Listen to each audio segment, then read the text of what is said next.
I was there. My name is Titus Flavius. I'm a centurion in the procurator's guard.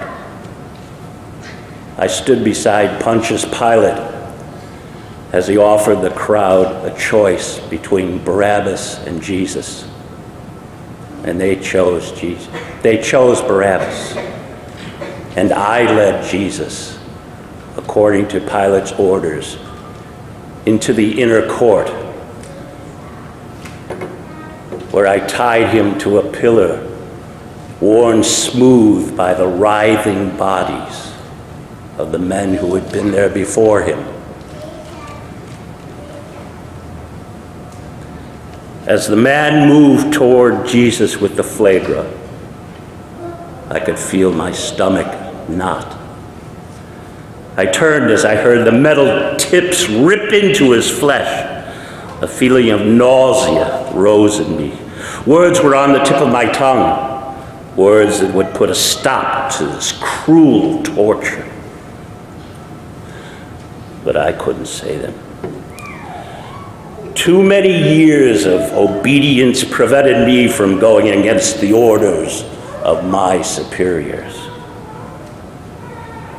I was there when they brought back the torn body of Jesus to Pilate, wearing a tattered purple robe and a crown of long jujube thorns. I stood by and said nothing as Pilate, fearful of a bad report to Caesar, turned him over to the crowd in violation of Lex Romana. I wavered in my obedience, but my lifelong training kept the words of dissent in my mouth. When I was assigned to the crucifixion detail, it was nothing new for me. This sort of thing was part of my job, crowd control. But this time, I wished I was out on a frontier line, any place but here.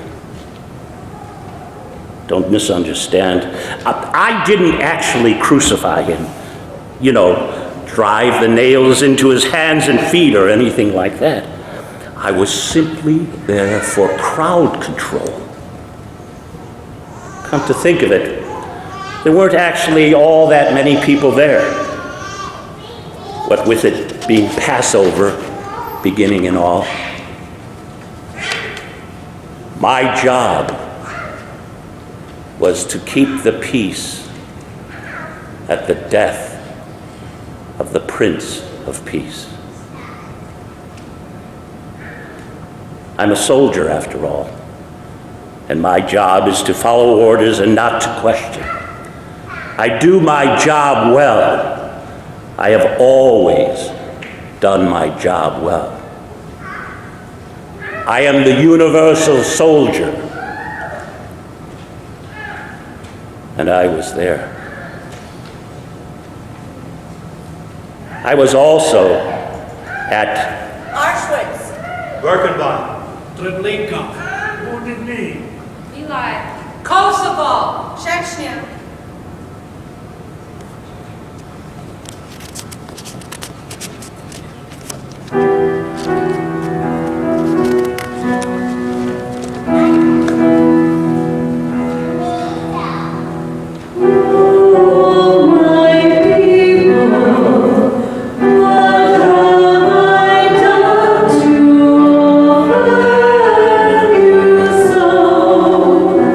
Tell me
I was there. I saw him hanging on that cross. And when he cried out in thirst, and the soldier raised the wine-soaked sponge to his mouth, it reminded me of the miracle he had performed at my wedding. It has changed our lives forever. We were out of wine. His mother had heard the servants talking about it, and she mentioned it to her son. We later found out that the servants had been instructed by Jesus to fill the stone water jars from the well. Then he instructed them to take some to the steward. It was the best wine anyone had ever tasted. My husband and I have followed him since then, and it has led us here.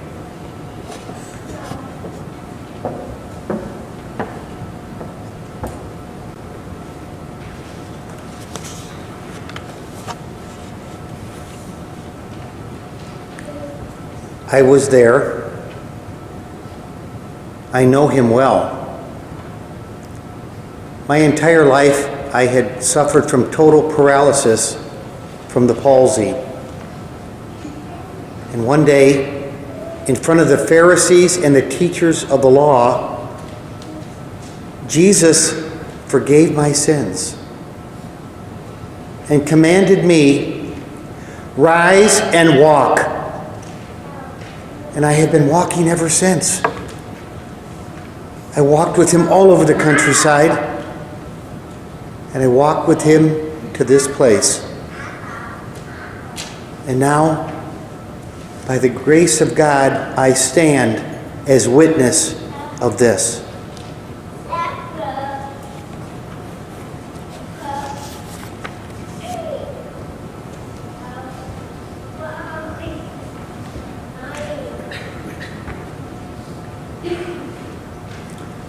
I was there. He knows me, and I know him. Because of this Jesus, my ears were opened, and the bond of my tongue was loosened. Even my own mother found it difficult to believe that I could now hear the sweet song of the birds or the murmur of the wind in the desert. When he opened my ears, I heard the voice of God as clearly as I heard the horrid sound of those nails being pounded into his hands and feet, a sound that will ring forever in my head. He made me hear so that I might hear that haunting sound.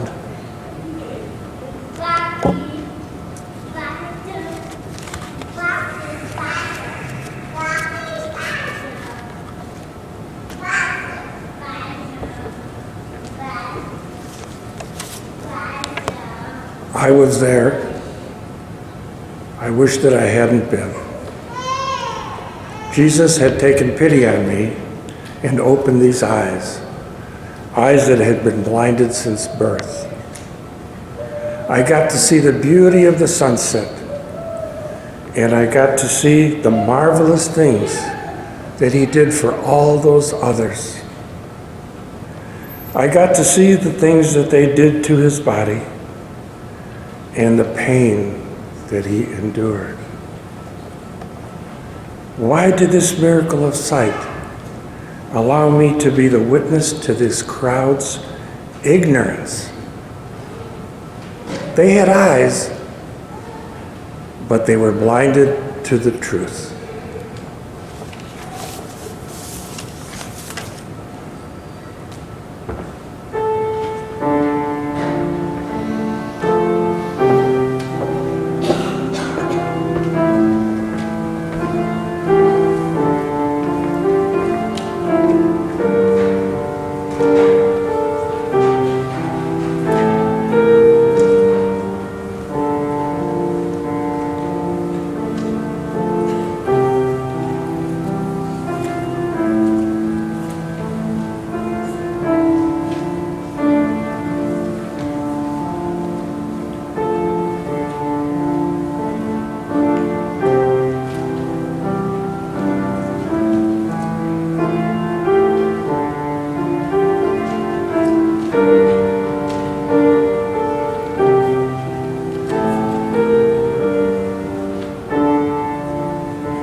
I was there.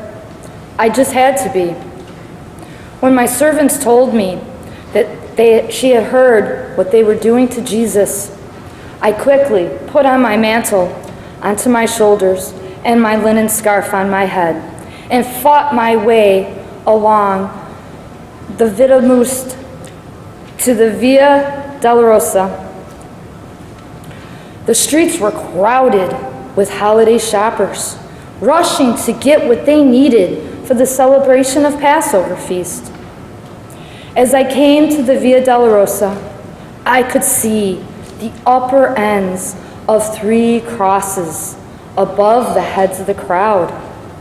The soldiers were pushing the crowds back to make room for the 3. 2 thieves who had been caught lifting purses of the holiday shoppers that morning, and Jesus, innocent of any wrongdoing.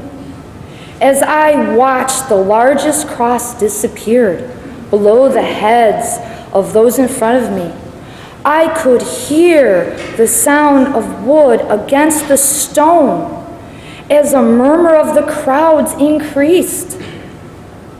A woman next to me cried out, "That's the second time he has fallen already. He'll never get up that hill." I worked my way closer in the streets until I could see him. His face just covered with sweat and blood, and the purple cloak just glued to his body by the drying blood and sweat. He was breathing so heavily, and a gasping sound came from his chest with every breath. As he grew closer, he stumbled again twice and fell down for the 3rd time. This time, the weight of the cross pinned him to the ground until 2 soldiers came and they helped him get up again. As he stood there, he was just dazed and seemingly unable to move. I couldn't stand it any longer. I quickly untied my scarf and I ran over, pushing my way past those 2 soldiers. And standing before Jesus, I pressed my cloth against his face and I absorbed the sweat and the blood. When I removed my cloth, his face was clean and dry again. Guess what? He smiled at me. After all that they were doing to him and the pain he was in, he smiled at me. I folded my cloth and I just clutched it to my bosom as I forced my way back into the crowd. He smiled at me. As the crowd pushed past me to the Gulf, I remembered the last time he smiled at me. It was little more than a year ago. I was the wife of a Roman politician stationed in Jerusalem. And for the previous 10 years, I had hardly been able to get out of bed. I hemorrhaged continuously. The doctors have given up on me. My husband wouldn't even talk to me because he was afraid that he would tell me what the doctors had told him. My life blood was just draining away. I didn't have long. When my servant, Kurian, who always takes care of me like a mother would a child, many times she would tell me about the Nazarene and heard about the preachings that he was giving and all the marvelous things that he was doing for the people. I had made up my mind. He could help me, and I wanted to seek his help. The next time he was in the area, Corinne and 2 of my male servants carried me on my litter to where he was. I listened to him. He speaks and to his talks, and my heart just beat faster, and I knew he could cure me. Mustering all the strength I had in me, I rose from my litter with Karina's help.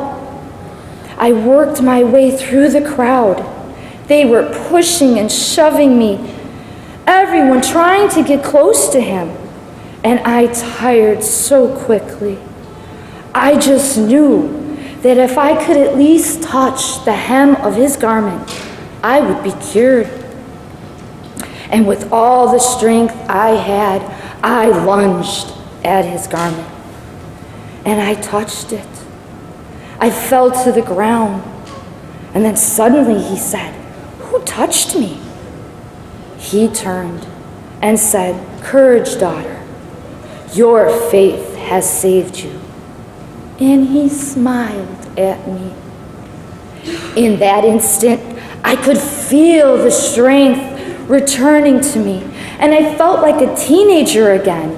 After 12 years, the blood flow stopped. I quickly rose, and the strength of young, with a thank you on my lips, I ran, but he had moved on. The crowds filled the distance between us. He smiled at me and cured me. Sincerely, this is no ordinary man. Who could do such things with just a smile? When I became aware of my present surroundings, I realized where I was. The crowd had thinned, and I found myself with only a few others at the foot of his cross. I heard his breathe his last breath. I raised my scarf to wipe my tears, and it was then that I noticed the impression of his face on my veil. It is something I will always treasure, but mostly I will remember his smile. I was there to comfort him, and I was at the side of those suffering from the injustice and illness. The plague. Smallpox, cholera, Polio. AIDS.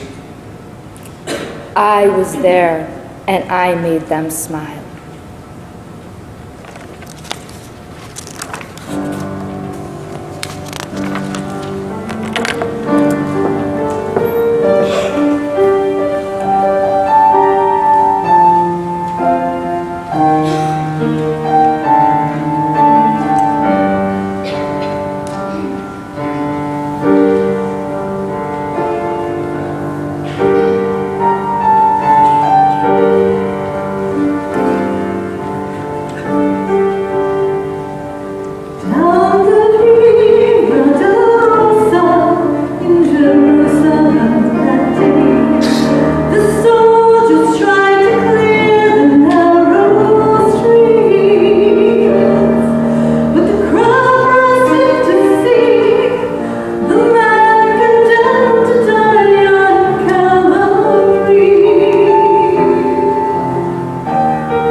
I was there, standing on that sad, lonely hill.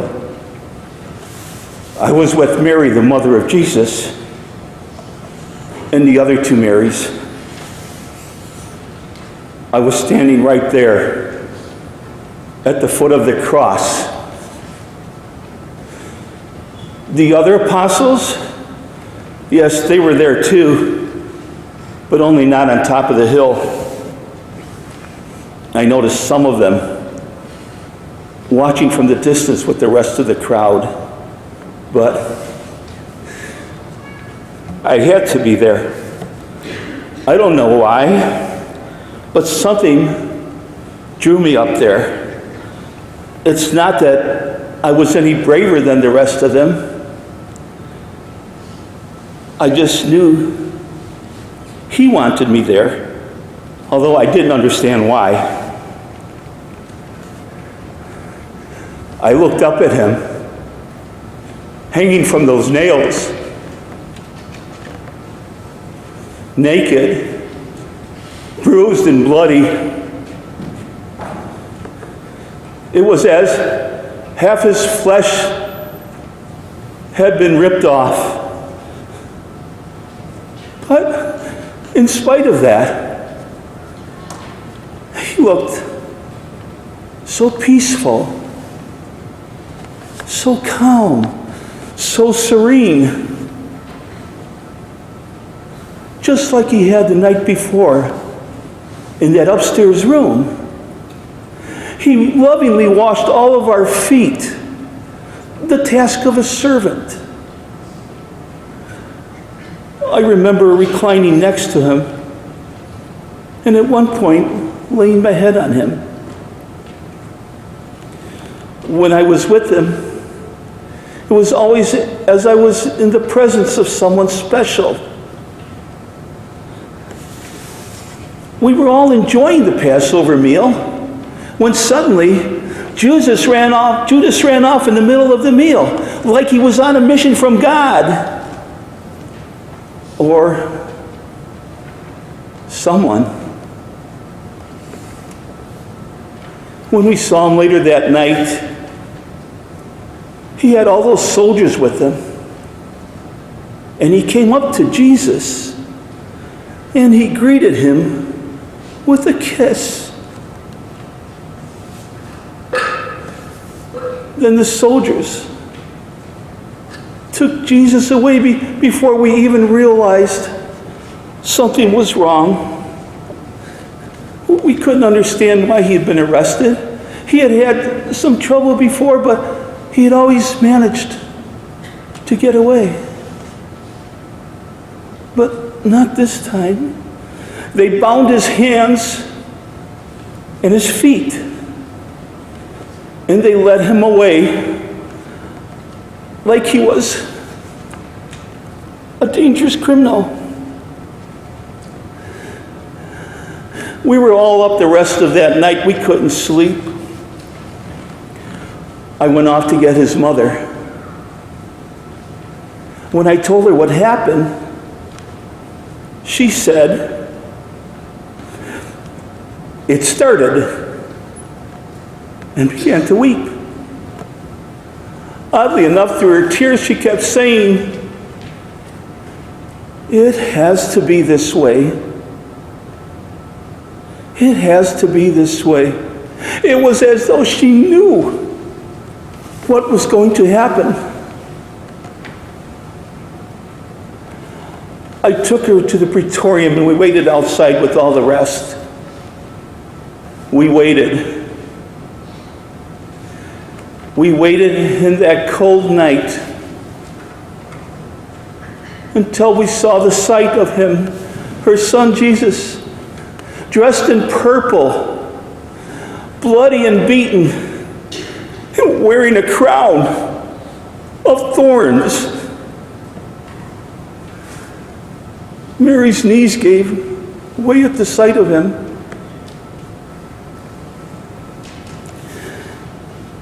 After the crowd settled down, the sentence was pronounced. He was be taken out of the city and put to death by crucifixion. How could this happen? Don't they realize who he is? He's innocent. He is not a criminal. And so there I stood, trying to give strength to his mother, when he looked down at me from the cross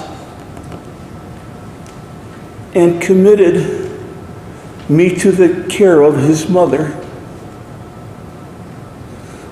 The next thing I knew, he took a breath and he said, "It is finished." Just like that. It is finished. Finished? Finished? What is finished?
Martha and I had gone to Jerusalem to celebrate the Passover.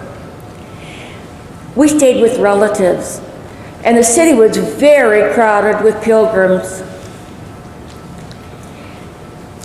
Martha rose early and walked to the temple, but I slept in, and so I went quite a bit later. And as I'm walking on the street, the crowds are talking something about Jesus. I was having so much trouble understanding what they were saying. And then I heard Jesus had been arrested. And not only arrested, but he had been condemned to die.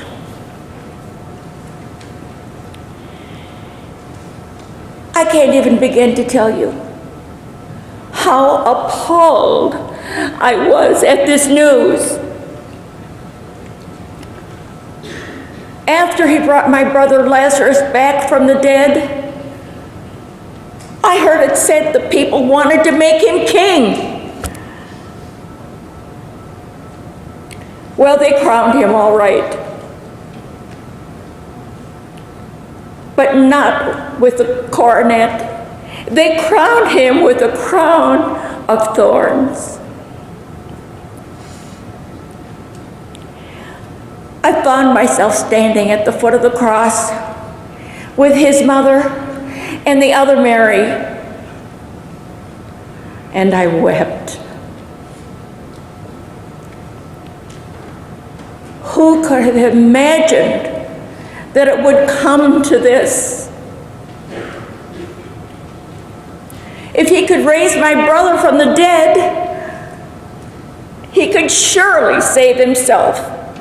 Surely. But he didn't want to. I remember him saying to me some time ago, I must suffer to save people.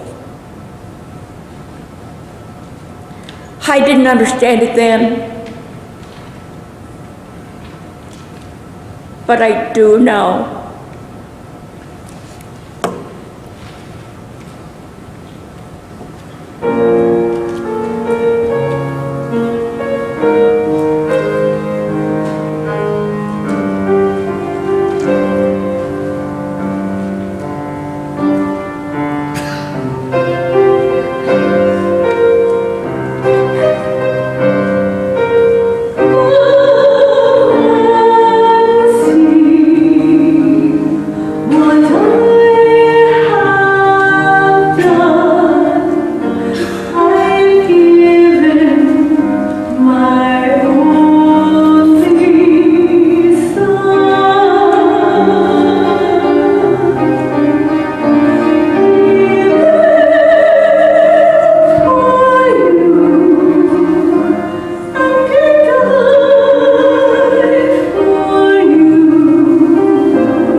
my sweet Jesus, light of my eyes and life of my soul,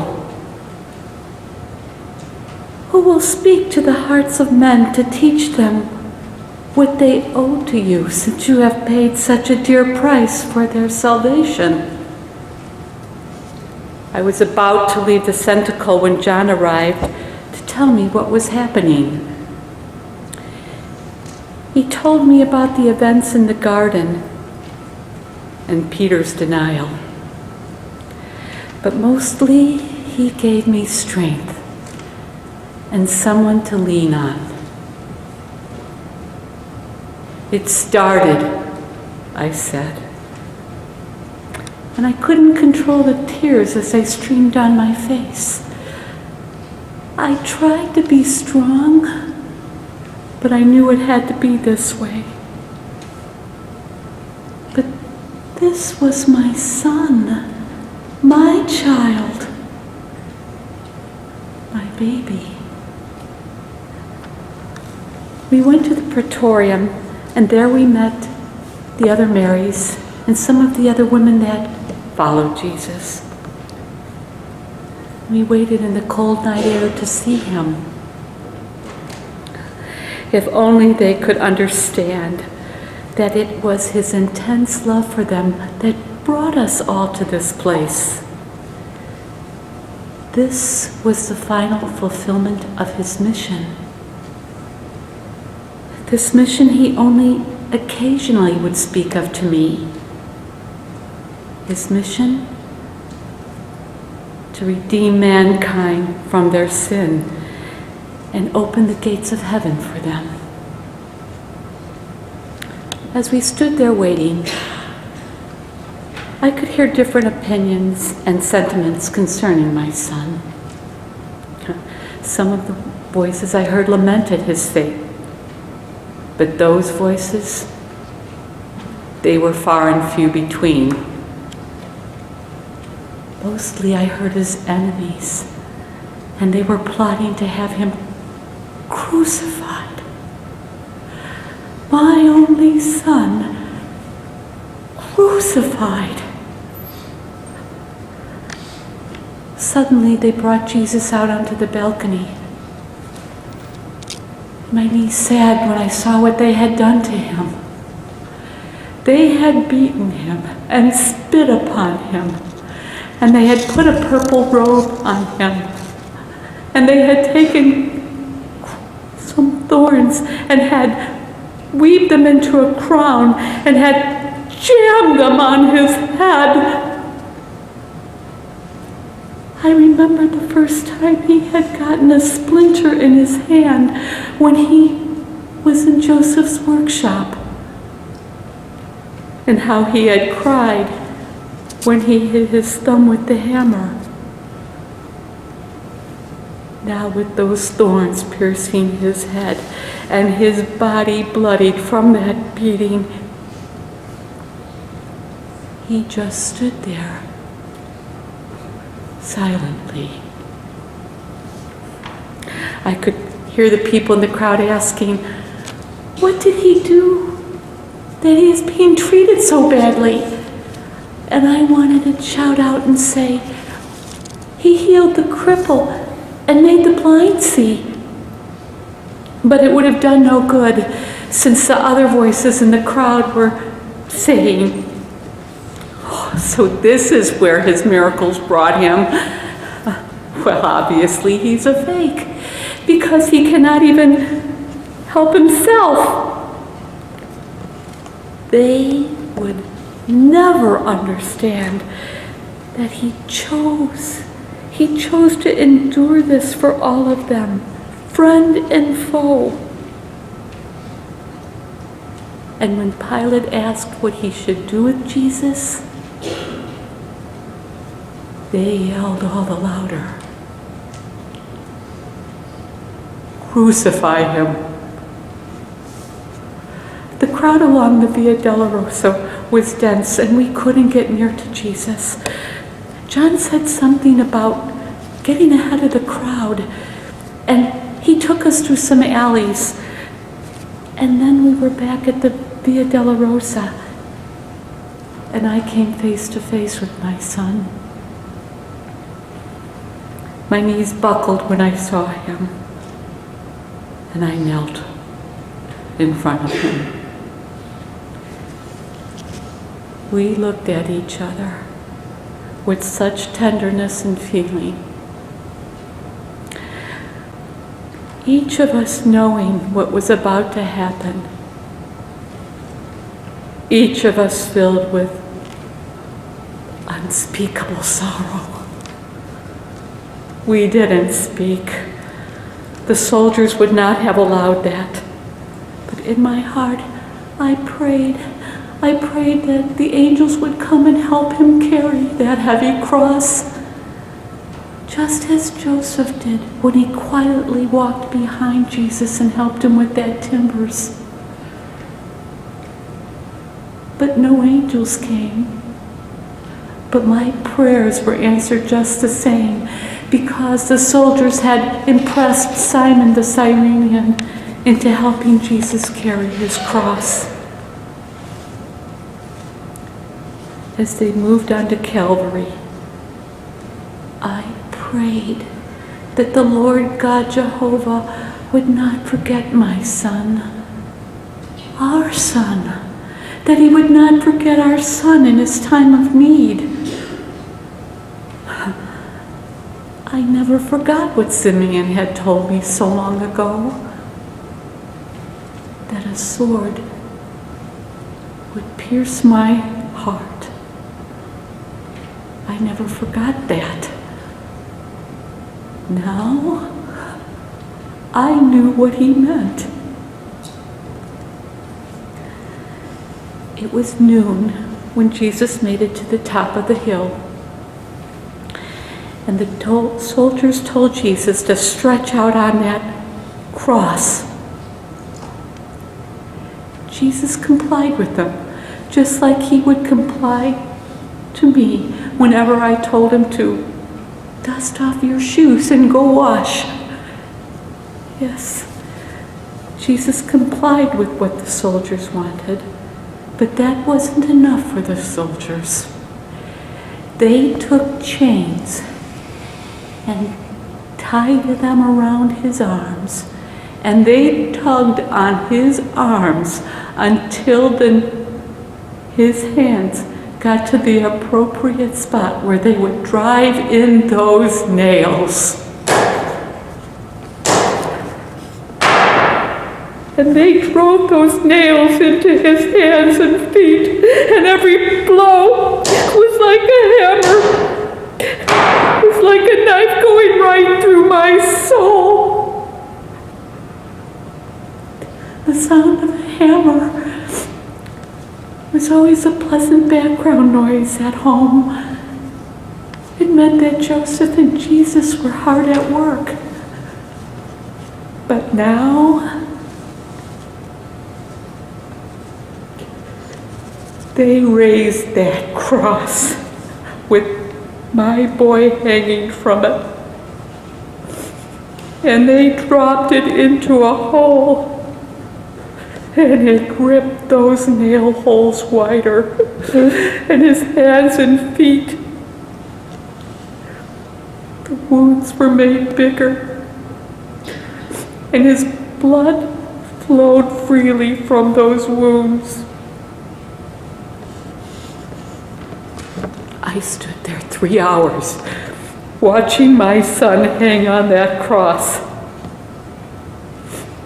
And to ease my pain, I remember the things mothers are fond of remembering. Like the first time I held him in my arms, all pink and warm and wrinkled. And the first time he called me Mama, and the look on his face when he was amazed at his first steps, and all the joys and happinesses he brought to me could not ease the pain as I watched him suffer on that cross.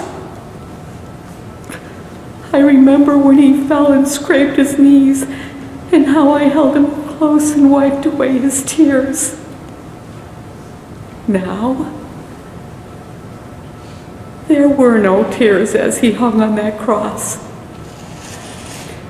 And the crowd continued to curse and spit upon him. I looked up into his eyes that were so full of blood that he had to squeeze them shut to clear them. And as he did that, I remembered how he would squeeze his eyes closed, like that of a 3-year-old, when I told him to smile. As I looked upon him through the blood, I could only see love in his eyes. As the 3rd hour approached, I heard him call out weakly, "I thirst." And I heard my little boy cry out, "Mommy, I'm thirsty." I was looking all around for some water, a jug, anything, but there was nothing. And then I saw a soldier take a sponge and soak it in the vinegar and gall and raise it up to my son, who drank deeply. He looked down at John, who was still beside me, and he charged John with my care. And he gave John to me as a son. But I had a son, and I wanted him back. He took a breath and said, "It is finished."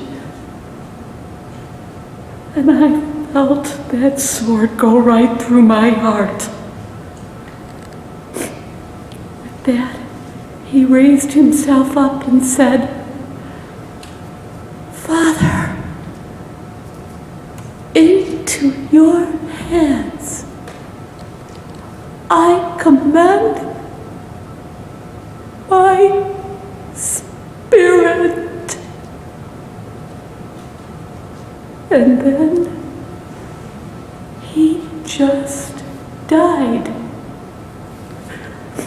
My son, my child, my baby, the infant I suckled, my baby was dead, and I felt so alone, even though I was fully aware of his divine personage. My baby was dead.